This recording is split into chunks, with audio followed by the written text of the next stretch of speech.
Hi guys, my name is Manu and welcome to another episode of Sweet Money.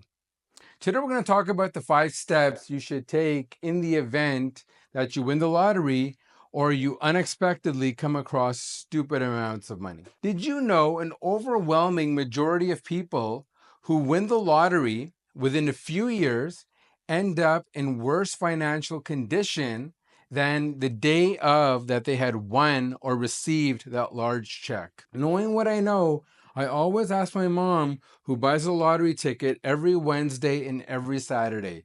She might forget to feed me, but she won't forget to buy that lottery ticket. Now, I always ask her, what will you do if you win 12, 50, 60 million dollars? And then she escapes into her fantasy land and she starts telling me, oh, I'm going to give this much to you, this much to this person, and buy this and do that, donate here and donate there. And then I'm doing this rough math behind the napkin. And when she's all said and done and she comes back into reality, I say, Mom, you'll have about $23 left in your pocket. So you might want to revisit your plans. And the reason why I ask her this question and the reason why I make her go through this exercise, because I want her to realize is that when people, even in their dreams or their fantasy, come across a large sum of money, they think of spending. They don't think of planning. Most of these tips are going to sound very odd and awkward to you, but there is scientific research done by psychologists, and the numbers, like I said, don't lie. There's a lot of historical evidence to quantify what I'm saying. So let's get into it. Listen, word spreads fast. Everyone is suddenly your best friend, your confidant, and everyone transforms into a hedge fund manager. Falling onto a life-altering amount of money can be an emotional roller coaster. Humans regret what they say and do when their emotions are at an extreme. You are in no condition to make any decisions. You are in no conditions to comprehend what has just happened. And you are definitely in no condition to strategize. Now, this is the tough part. For 2 weeks, maintain your routine. Pretend as if nothing has happened. This will be the slowest 2 weeks of your life. Go to work. Eat that same microwave dinner that you eat every night. I want you to keep watching those same Seinfeld reruns that you watch every night for the next 2 weeks. Nothing should change. In Canada, if you win the lottery, the entire amount is tax-free. In Canada, if you receive a large sum of money through an inheritance, there could be tax consequences. Now, through proper estate plannings, the tax bill are covered. However, if the tax was not taken care of, then in the province of Ontario, you'll have to pay roughly 54%, which includes your probate tax, your federal, and your provincial tax. Now, if you receive a $25 million mansion as an inheritance from an uncle that you never knew of, and homeboy did not arrange for the taxes, then don't be hasty.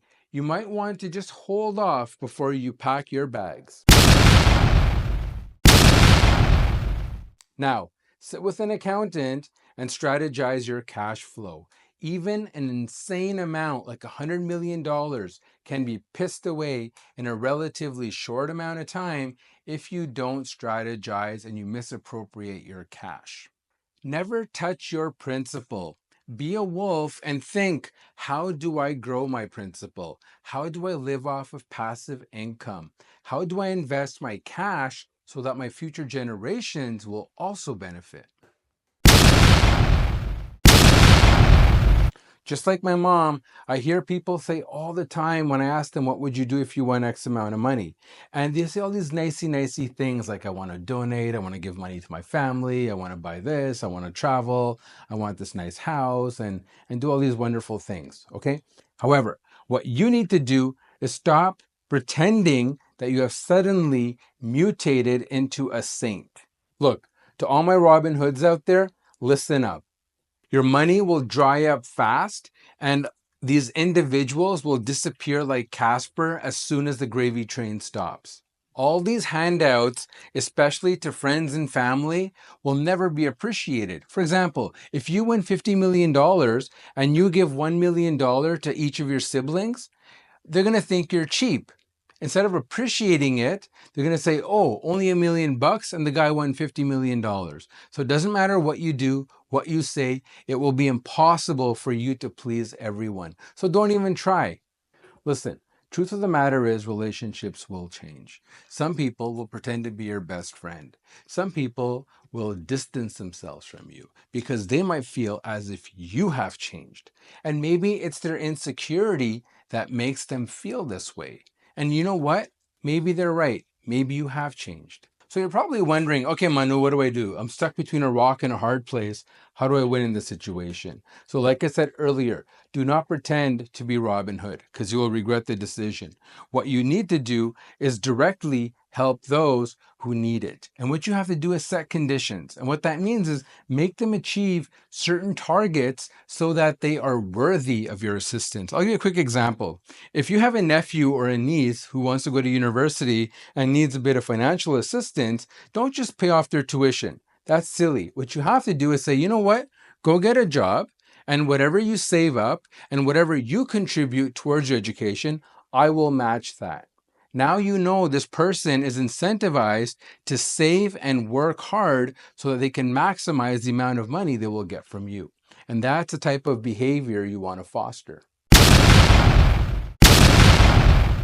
So those who like to show their money, they might be rich. But those who have cash and don't show it, they're wealthy.